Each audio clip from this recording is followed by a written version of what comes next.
Hello students, welcome to physics class. In the previous lecture, we discussed radius and velocity of an electron. Now, here we try to understand about energy of an electron in a particular orbit. Take as this one is nucleus and have atomic number Z and the total charge of the proton, that is Ze. That is, that atomic number is equals to number of proton, as you know.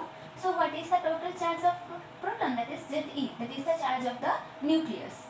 And if we take electron is in any orbit, take as electron is in any orbit, then what is the energy possessed by the electron in this orbit? Take this one in this position, in the first orbit electron is placed.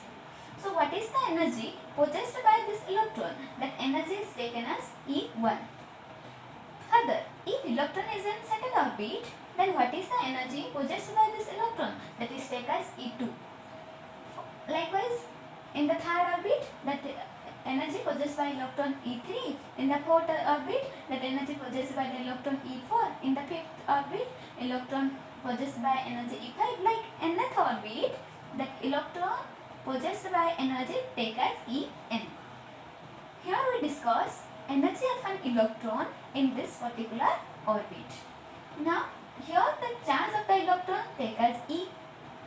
Okay, next we go to that if electron is revolving around the nucleus, then it possesses both kinetic energy as well as potential energy. So what is the formula for kinetic energy? We know that the formula for kinetic energy, that is half mv square.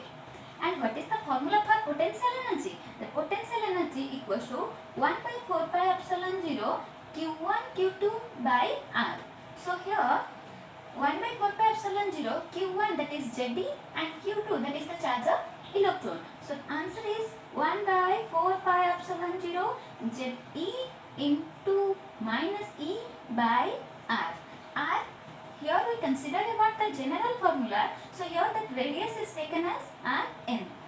And here 1 by 4 pi epsilon 0, that is the constant factor. So you take that potential energy equals to K minus Ze square by Rn. Multiplying this one and we got potential energy. And convert that kinetic energy in the form of Ze by Rn. How it possible? We know that centripetal force mv square by Rn is equals to, okay, electrostatic attraction force between nucleus and electron. The centripetal force required by the electron to revolving around the nucleus, that is equal to the electrostatic force of attraction between nucleus and electron. So it is this formula, that is 1 by 4 pi epsilon 0 Ze square by Rn square. So here cancel Rn, cancel to Rn. So mv square equals to 1 by 4 pi epsilon 0 Ze square by Rn. So put this formula here. And for we take here the general formula. So here the velocity is also taken as Vn. So what is the formula? Half, and here 1 by 4 pi epsilon 0, that is take as K, half K Ze square by Rn.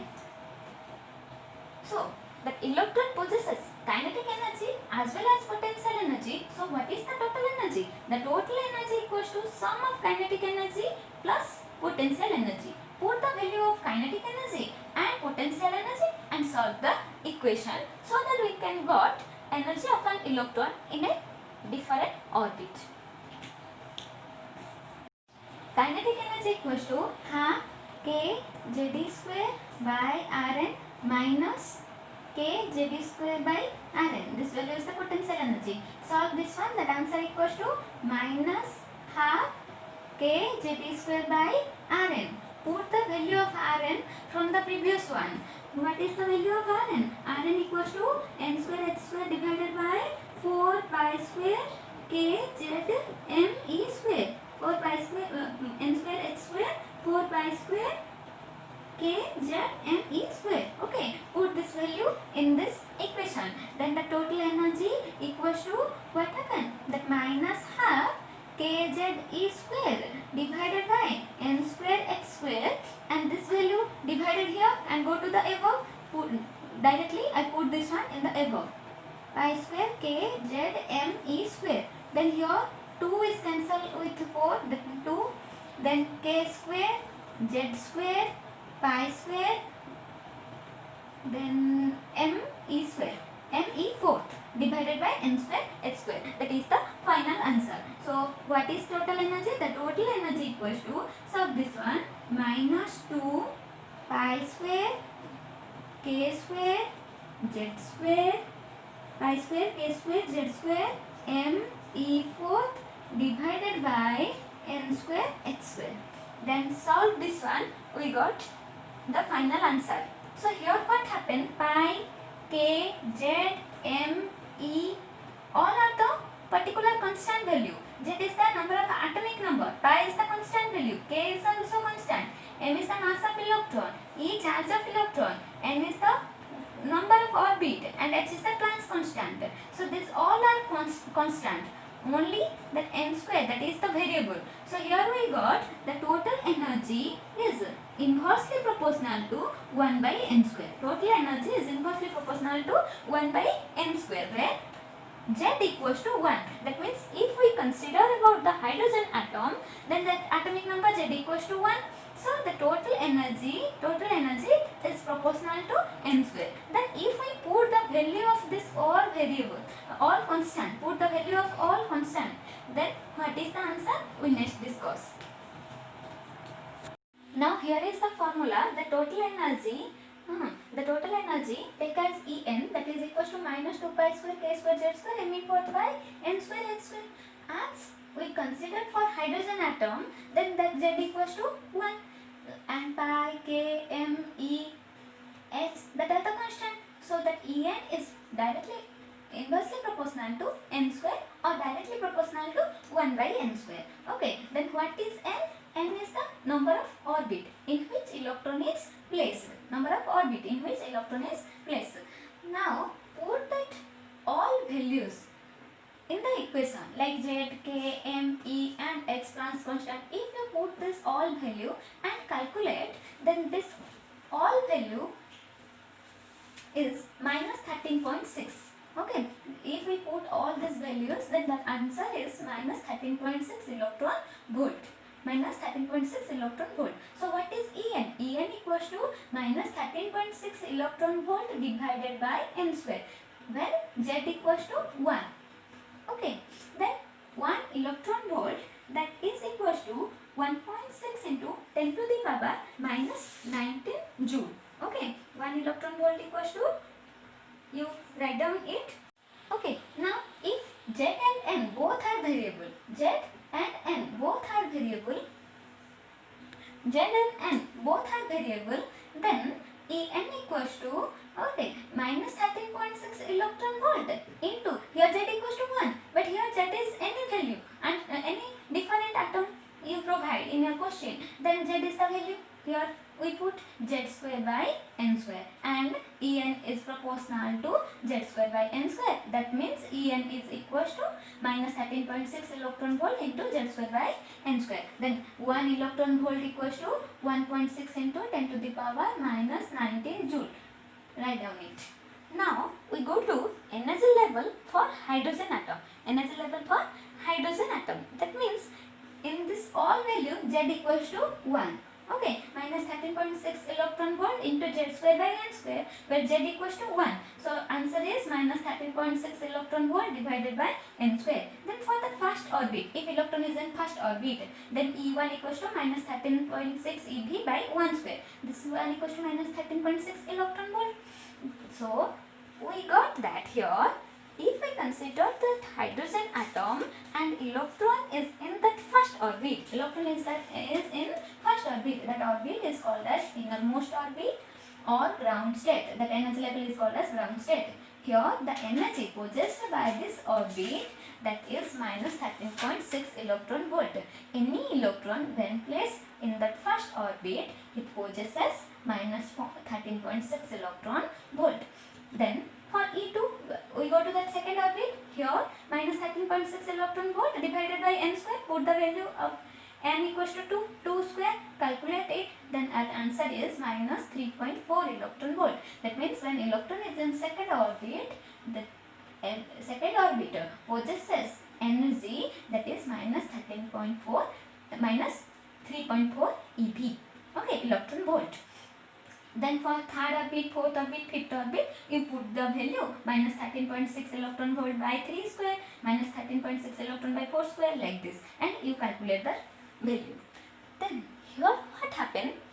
The energy difference between first and second orbit, the energy difference between first and second orbit is greater compared to the energy difference between fourth and fifth orbit. That means here the energy difference between the inner orbit is maximum, whereas the higher orbit the energy difference is gradually decreases. Now here we discuss wavelength of emitted radiation. Before we go to that, we first know about that here is the energy level of first orbit E1 and the second level E2, that E3, E4, that is the particular energy level of different orbits. Now what happens when an electron is placed in the first orbit or innermost orbit, that electron is more stable. When electron is placed in the first orbit or innermost orbit, that electron is more stable. As that electron absorb energy from the outside, as that electron absorb energy from the outside in the form of photon energy, that electron is excited. That means transition from lower orbit to higher orbit. As that electron is excited, it go from lower energy level to higher energy level, lower energy level to higher energy level. But that electron have the tendency to become stable. Electron have the tendency to become stable. Every particle have the tendency to become stable, so that excited electron of that hydrogen atom becomes emitted energy or radiated energy. The excited electron of the hydrogen atom, it radiate energy or emit energy in the form of electromagnetic wave, and it goes to higher energy level to lower energy level. Okay. So what happened here?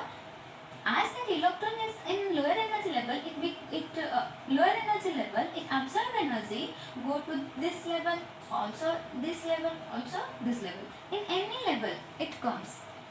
Whenever it absorb energy, it go to excited state. But here it have tendency to become stable. So it radiated energy or emitted energy in the form of electromagnetic wave and go to the lower energy level. Go to the lower energy level. You got it? It is in the form of electromagnetic wave. So here we calculate wavelength of this electromagnetic wave or wavelength of this electromagnetic radiation.